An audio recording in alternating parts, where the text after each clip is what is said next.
আসসালামু আলাইকুম। আজকে আমি আপনাদের সাথে বেগুনের নতুন একটা রেসিপি শেয়ার করছি, আর যেটা খেতে ভীষণ মজার হয়। প্রথমেই আমি একটা ফ্রাই প্যানে তেল দিয়েছি। এবার এখানে হাফ চামচ লবণ দিয়ে দিলাম এবং এর মধ্যে দিয়ে দিব বেগুন। বেগুনটা আমি কিভাবে কেটেছি নিশ্চয়ই দেখতেই পাচ্ছেন। আর এখানে আমি মিডিয়াম সাইজের 2টি বেগুন নিয়েছি। এখন এখানে দিয়ে দিব হাফ চা চামচ হলুদ গুঁড়া। বেগুনগুলোকে ভালো করে মিশিয়ে নিচ্ছি এই মশলাগুলোর সাথে। এবার বেগুনগুলোকে কিছুক্ষণ ভেজে নিব, যতক্ষণ না এগুলোর মধ্যে কালার চলে আসে। দেখুন, ঠিক এরকম কালার হয়ে এলে বেগুনগুলো ফ্রাই প্যান থেকে তুলে নিব। আর বেঁচে যাওয়া তেলের সাথে দিয়ে দিচ্ছি 3 থেকে 4টি পেঁয়াজ কুচি। এবার পেঁয়াজগুলো একটু ভেজে নিব। তারপর এখানে একটু লবণ অ্যাড করে দিব। যেহেতু বেগুনেই লবণ দিয়েছি, তাহলে সেই অনুযায়ী লবণটা দিয়ে দিবেন।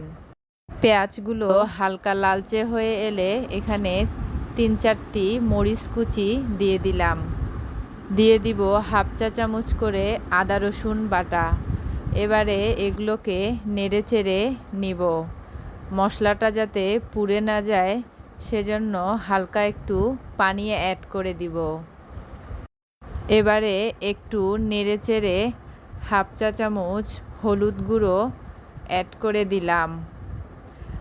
হাফ চা চামচ জিরা গুঁড়ো দিয়ে দিলাম।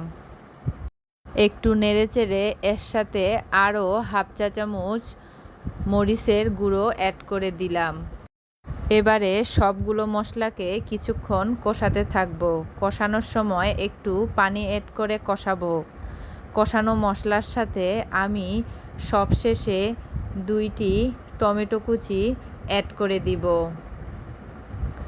টমেটো দেওয়া হলে এই মশলার সাথে খুব ভালো করে ভেজে নিব। এখন আর পানি দেওয়ার প্রয়োজন নেই। মশলা যত ভালো করে কষানো রান্না ততই মজা হয়। এখন মশলাগুলো কষানো হয়ে যাবে, এরকম তেলটা ছেড়ে দিবে। তখন এগুলোকে এক সাইড করে 2টি ডিম এখানে ভেঙে নিব।